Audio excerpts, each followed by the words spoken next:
ऐसे प्रकट ज्ञान को मन में जगाए रखना। मान लो कि इच्छा के संस्कार 5 मिनट तक बहते रहे, वह याद रही, प्रेरित करती रही। 5 मिनट तक आपने भी अपना ज्ञान टिकाए रखा, और जब इसका सुख है ही कुछ नहीं तो फिर इसके लिए सोचना भी क्यों। यही प्रकृति क्षीण करना है, प्रकृति को निर्बल करना है। अब धीरे धीरे इतना उसका बल क्षीण होता जाएगा कि अंत में संस्कार इतने दुर्बल पड़ जाएंगे कि आपको उनको टालने के लिए कष्ट तो क्या बल्कि सुख होगा। इस प्रकार यह प्रकृति की तरंगे अपने रास्ते से बहती जाएगी, यह उस पर दृष्टि भी नहीं करेगा, क्योंकि टालना तो उसका स्वाभाविक हो गया। जब स्वभाव से ही संस्कार अपने आप मर्दित होने लगे यानी मिटने लगे, तो यही कहा जाता है कि त्याग या मुक्ति का सुख। मन खाली तो रहेगा नहीं। यह प्रकृति अनंत है, यह कभी मरने वाली नहीं, इसके तरंगे बहती रहती। उधर वह अपने आप को सही रूप से धारण करना, रूप धर्म इतना प्रबल हो गया जैसे इस प्रकृति के तरंग उठी नहीं कि उधर इसका टालने का यत्न भी अपने आप बल चल पड़ेगा। व्यक्ति को कुछ भी करने के लिए सोचना ही नहीं पड़ा, तो यह तो मुक्त ही रहा, बस अपने आप इसका आनंद सुख बना रहेगा। इस रीति से अपने आप को प्रेरित करते हुए चलना, यही सब अपने आप को धारण करते रहना रूप धर्म है। सबसे पहले तो वैराग्य, अर्थात बाहर के सुखों में तृष्णा तथा कामना को त्यागना।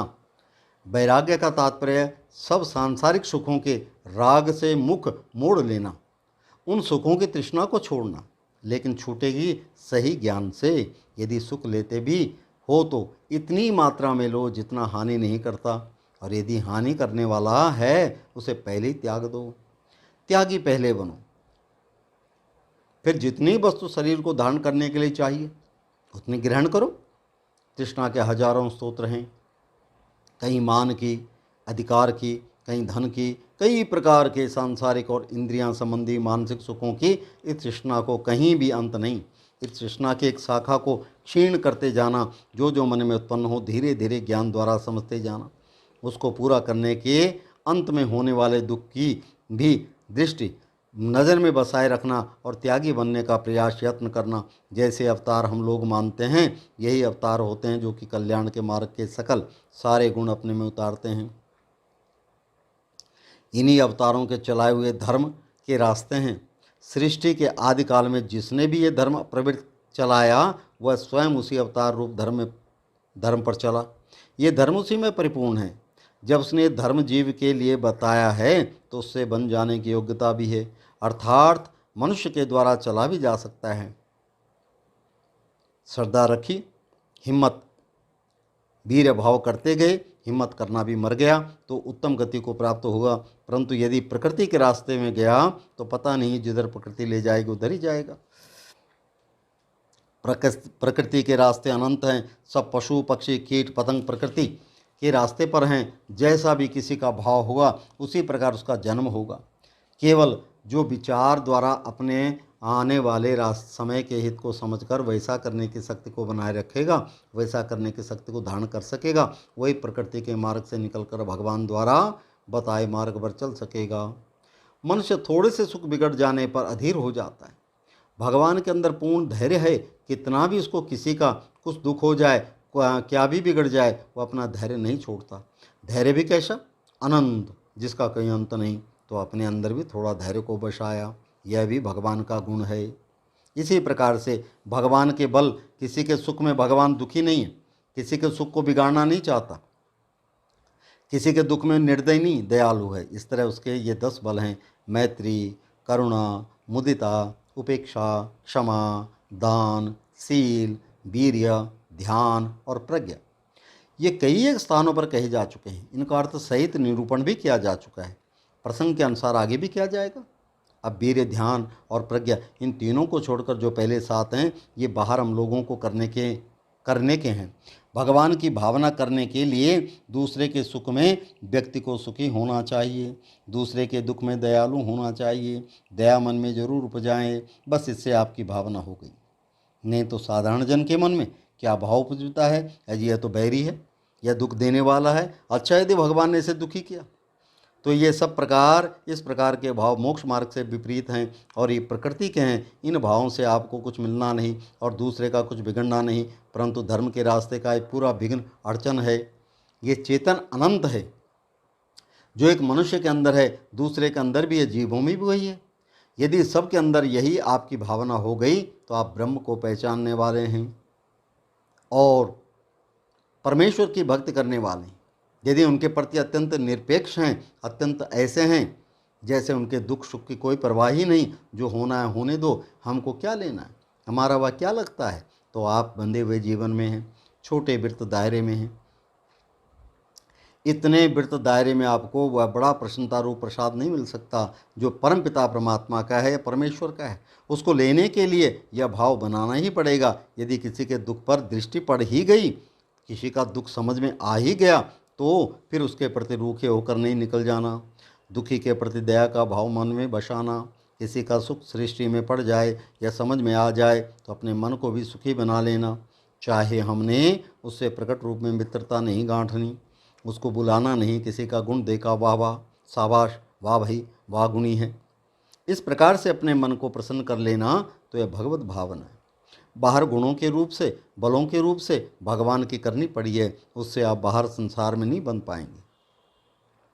और यदि बाहर आपके ये भाव नहीं रहेंगे तो आप बहुतों के बीच में रहने के योग्य नहीं। फिर कहीं आपको डर भी लगेगा, क्योंकि विपरीत भाव उधर से आएंगे। इससे आप स्वयं भी संसार में भली प्रकार से नहीं रह सकोगे। लोगों को शंकाएं आप में होगी, क्योंकि आपके चेहरे पर वो रूखापन दिखेगा, उससे विपरीतता भी दिखेगी। और यदि आप सरल भाव के हैं तो आप गुणी जैसे दिखोगे, दुख में दयालु हैं तो आप मित्र जैसे दिखोगे। यदि उनके गुण पहचानने वाले हैं तो वह आपका आदर करेंगे, और यदि आप उनके अवगुणों की ओर दृष्टि भी नहीं करते तो आपको पिता जैसे मानेंगे। ये परमेश्वर के बल हैं। साधारण जन नहीं आते साधारण जन में, क्योंकि स्वार्थी है, छोटी मोटी कामनाओं के पीछे पड़ा है। परंतु जो इनके बलों को उपजाता है वह विश्व जीवन को, इस व्यापक भगवान को अपने साथ रखता है। इसी को सब में पहचानना और उसको राग द्वेष से नहीं होते। इनको समझने से उसको डर भी नहीं रहता। नहीं तो आप जब कहीं ध्यान में बैठेंगे, कहीं से कड़ी आवाज़ आई तो आपके अंदर भी दोष भावना है, आपके अंदर भी दूसरों के दुर्गुण देखने की आदत है, तो आपको वही द्वेष की भावना डराएगी। और यदि अपना मन अपवित्र है तो इस शंका भय भी उसी से होते हैं। इस ब्रह्म की या परमेश्वर की सृष्टि को पहचानना, इसमें बिना किए कोई फल नहीं मिलता। यदि अपने आप को शोध लिया, उसको पहचान लिया, तो पुरुष मात्र से किसी से भय नहीं। अपना बर्ताव किसी अवस्था में भी खोटा नहीं होने देना, अपनी मैं ज़्यादा नहीं आने देना। छोटी छोटी बातों में मनुष्य मैं को दिखाता है, कहीं वीर बनता है, क्या क्या बनाता है, जो नहीं वह भी बनता है। इस मैं के ज़्यादा चक्कर में नहीं पड़ना। इसी तरह से मान लो कहीं थोड़ा दुखी सुखी हो गया, मैं आ जाती है तो वह मेरे को दुख दे गया। ऐसी अवस्था में ये भगवान के गुणों की भावना रखनी, इस मैं को भी त्याग देना। इसका नाम त्यागी, यह सन्यासी है जो अपनी मैं को भी त्याग देता है। ये सबसे बड़ा दान है। ये त्याग और तप क्या है? किसी भी दुख को बुद्धिपूर्वक सहन करना, जिसका परिणाम नतीजा अपना अंत का भला। यही तप शब्द का यहाँ अर्थ है। और जिस थोड़े से सुख को लेने से अंत में बड़ा दुख होता है, उस सुख को भी बुद्धिपूर्वक सत्य का ज्ञान उपजा कर त्याग देना, यही यहाँ त्याग शब्द का अर्थ है। इनमें पहले ही थोड़ा कष्ट का अनुभव होता है, पीछे अभ्यास के परिपक्व हो जाने पर मन इसी को तप त्याग और प्रसन्नता पूर्वक धारण कर लेता है। ये अच्छे गुणों की भावना क्यों नहीं हो पाती तथा अपनी मैं क्यों नहीं त्यागी जाती? क्योंकि मनुष्य को मालूम पड़ता है कि यह दुख है, परंतु वह विवेक बताता है कि यह दुख भी किसी दिन सुख रूप होगा। जैसे खाई हुई कड़वी दवाई रोग को हटाएगी, तो ऐसी अवस्था में उस दुख को स्वीकार करने में क्या हानि है? इस प्रकार से अपने मन को समझा करके थोड़ा दुख स्वीकार कर लेना, उसको सहन कर लेना, उसमें मन का धीरज नहीं खोना, यह तप कहा जाता है। तप नाम उसका है जहाँ मन खिन्न हो, खेद में हो। देखो जी, यह ठीक नहीं, कहीं भोजन छोड़ने में लाभ होता है, छोड़ना ही है कि नहीं, उसको पता लग गया कि इससे मेरी बीमारी ठीक होती है। सारे संसार के सुख प्राणी पदार्थों से बंधे हुए हैं, निमित्त वाले हैं, तो जो निमित्त से बिना, उसी का नाम निर्मित है। यही आत्मा परमात्मा का परम सुख और शांति स्वरूप है। यह कभी नष्ट भी नहीं होता। ऐसे उसकी भावना करते हुए ये सारे भगवान के गुण अपनाना और थोड़ा तपस्वी होना। तप नाम थोड़ा दुख सहन करने की शक्ति का है। प्रकृति कहती है ना भाई जिधर सुख है उधर भागो, दुख से तो उल्टे कहती है ना भाई जिधर चलो। ये जो छोटे मोटे बाहर के सुख की वस्तुएं हैं जो हमारे जीवन के काम की भी नहीं, हानि करती है, उनको त्यागना। और त्यागने से जो दुख होगा तो उसको सहन करना, इसी का नाम तप है। तो ये त्यागी तपस्वी अपने आप में बनने का है। बस अपनी वाणी को भी रोकना, मन को भी रोकना। जो वस्तु छोड़ी, जो खाना छोड़ दिया, वो अपनी रुचि की वस्तु नहीं खाई, क्योंकि खोटा करती थी। इसलिए हो सकता है आपका मन थोड़ा दूसरों को चिढ़ा हुआ सा भी दिखाई दे। मान लो हमको इस अवस्था में देखकर कोई हंस भी रहा है, क्योंकि खाया पिया अपनी मौज में है, उसकी हंसी खुशी देख करके आप चिढ़ना नहीं। मेरा मजाक उड़ा रहा है क्योंकि मेरे चेहरे पर खुशी नहीं है। तो ये सब घटनाएं व्यापक जीवन में, संसार में दूसरे के संबंध से घटती हैं। तो ये सील वहाँ रखना पड़ता है, अर्थात सही बर्ताव है। कहीं ऐसा ना हो जिससे कोई मेरे बर्ताव की ओर दोषयुक्त उंगली भी करे, मन में बसा करके बैरी बन जाए। इसलिए यही कर्तव्य है कि अपना जीवन ठीक रखने के लिए बाहर सही बर्ताव होना चाहिए। ये भी अवतारों का बल है जो कि अपनी शक्ति के अनुसार हमको भी अपनाते जाना है। मैत्री आदि तो मन के भाव, और ये जो बाहर हैं सील, ये दूसरों से सही बर्ताव रूप हैं। ये अधिक ज़्यादा वाणी के बर्ताव रूप में भी हैं, कर्म रूप में भी हैं। सही बर्ताव करने की ऐसी आदत ही पड़ जाए, स्वभाव पड़ जाए, तो किसी का भी खोटा तो करना ही नहीं। तब सील हुआ, तब इतने में मन बहुत जाग चुका होगा। जगे मन में जब अपने आप को समझने की शक्ति प्राप्त हो गई, तो अपने आप को सुधारने का भी प्रयत्न होने लगेगा। अपने मन के अंदर दिखने वाले संबंधनों का भी पूर्ण परिचय मिलेगा। उनका परिचय मिलने पर उनकी दुख रूपता प्रकट भासेगी। ऐसा करने पर उनको त्यागने की भी प्रेरणा स्वयं उपजेगी। ऐसी प्रेरणा होने पर, इनके त्यागे जाने पर अपने अंदर का, अपनी आत्मा में परम सुख भी अनुभव में आएगा। यही सब मोक्ष या मुक्ति की यात्रा पूर्णता को प्राप्त हो जाएगी। यही पूर्ण यात्रा सो भगवान तक पहुंचाने वाली है। ध्यान कोई दुर्लभ नहीं, अर्थात जगा हुआ मन अपने आप को भी खूब समझ सकेगा। अपने आप को समझना ही संसार से मन को मोड़ लेना है। ये सब ध्यान का ही रूप है। जब तक ज्ञान अधूरा है, पूरा विकसित नहीं, पूरा जागृत नहीं हुआ, विकसित उन्नत होकर के सारे बंधन उसने नहीं पहचाने, ना ही टाले, तब तक समझो उसको अपनी आनंद स्वरूप मुक्त ज्ञान, आत्मा का ज्ञान नहीं हुआ। यही अविद्या अभी बनी हुई है। अंत में जब यही अविद्या टल गई, तो अपने आप को उसकी समझ कभी भी मिटती ही नहीं।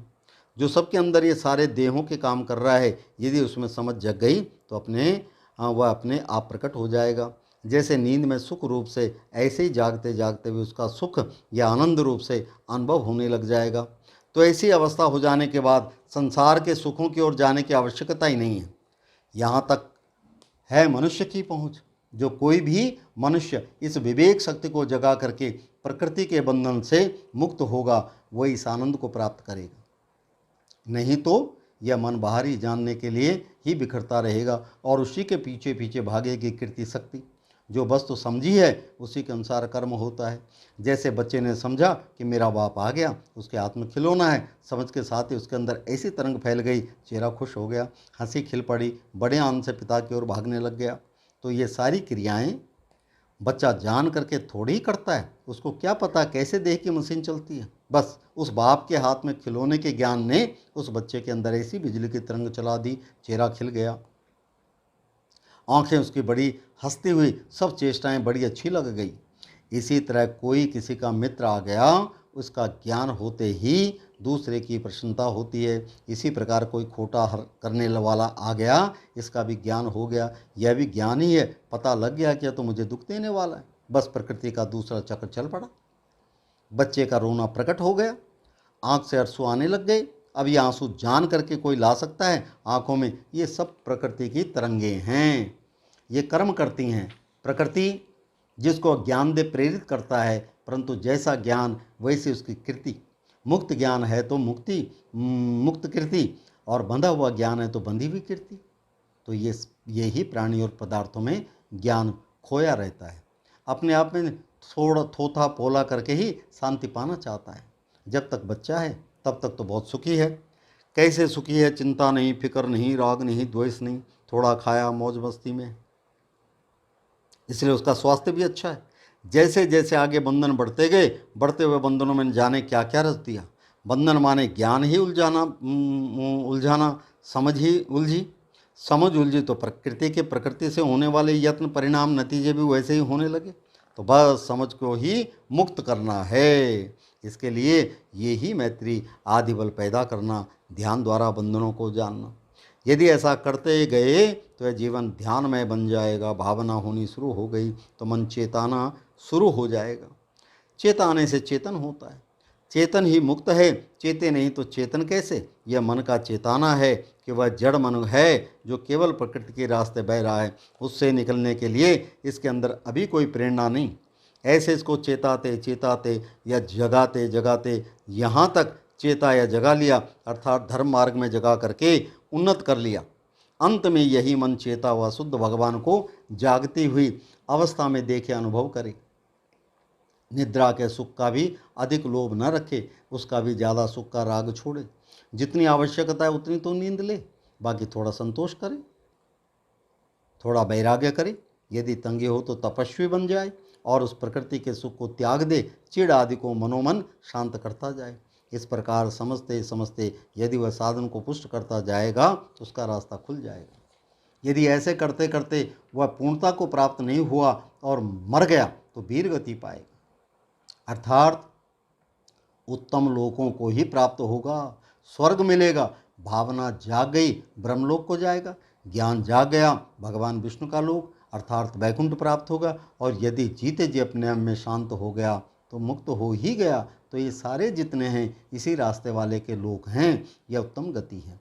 यदि यह नहीं है, विवेक नहीं जागा, बुद्धि नहीं जागी, यदि प्रकृति बहाती रही तो फिर जैसे ये बेचारे पशु पक्षी हैं, एक शरीर छोड़ा तो वैसे ही कोई दूसरा अज्ञानमय जन्म ले लिया, दूसरा मरा तीसरे में।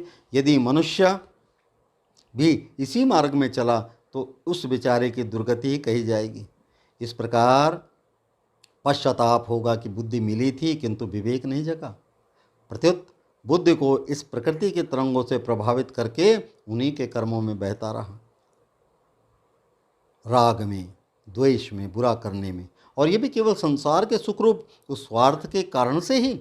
संसार के सुख का स्वार्थ भी वह जो कि कभी रहना नहीं, उसी से अपने कल्याण का मार्ग खो दिया।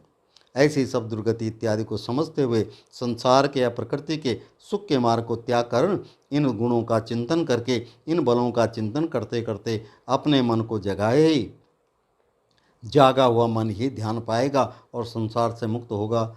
समझ तो एक ही है, अब इस संसार में रुल रही है तो अंदर कहीं समझ रही।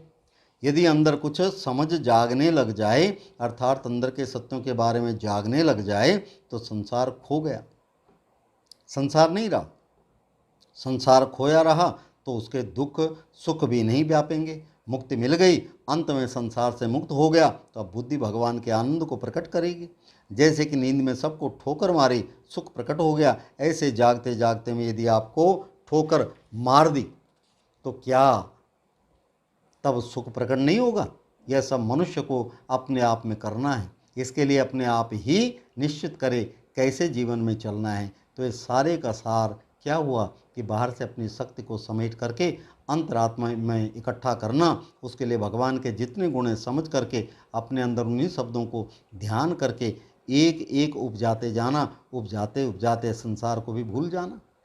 क्योंकि चिंतन में ऐसी शक्ति है कि जैसे कि आप कोई रस वाली पुस्तक पढ़ने लग जाओ तो सारा संसार भूल जाता है, क्योंकि उसमें रस युक्त विषय है। इसी तरह यदि इन ध्यानों में आपको रस आने लग गया तो प्रीति ध्यान जाग गया। जब तक बोल बोल कर आप ध्यान कर रहे हैं, चिंतन कर रहे हैं, तब तक यह वितर्क विचार ध्यान है। परंतु जब प्रीति जाग गई, अपना मन लगने लग गया, तो प्रीति का ध्यान जाग गया, तब उस समझ में आनंद आने लग गया। तो ठीक है, अभी ध्यान पूरा साफ तो हुआ नहीं, परंतु यह उत्तम कोटि का ध्यान है। उस समय मन संसार से बिछड़ा हुआ होगा, जब आनंद में भी आपकी मैं उत्पन्न नहीं होती, आनंद के अनुभव में भी आप खोए नहीं, स्मृति बनी रही, तो आनंद वाली इस मैं को त्याग करके आपने परम शक्ति पर पहुंचना है। तो समझो यही उपेक्षा परिशुद्धि नाम वाला 5वां ध्यान आपको तक पहुंचा देगा। तो यहाँ तक मनुष्य की पहुंच होनी चाहिए, चाहे वह हजारों जन्मों में कर ले, चाहे 100 में से, चाहे एक जन्म में, चाहे कुछ सालों में, अपने आप करने का है। यही सारे कहे हुए का निचोड़ है। बोलो श्री नारायण भगवान की जय। श्रीमन नारायण नारायण नारायण, भजमन नारायण नारायण नारायण, हरिमन नारायण नारायण नारायण।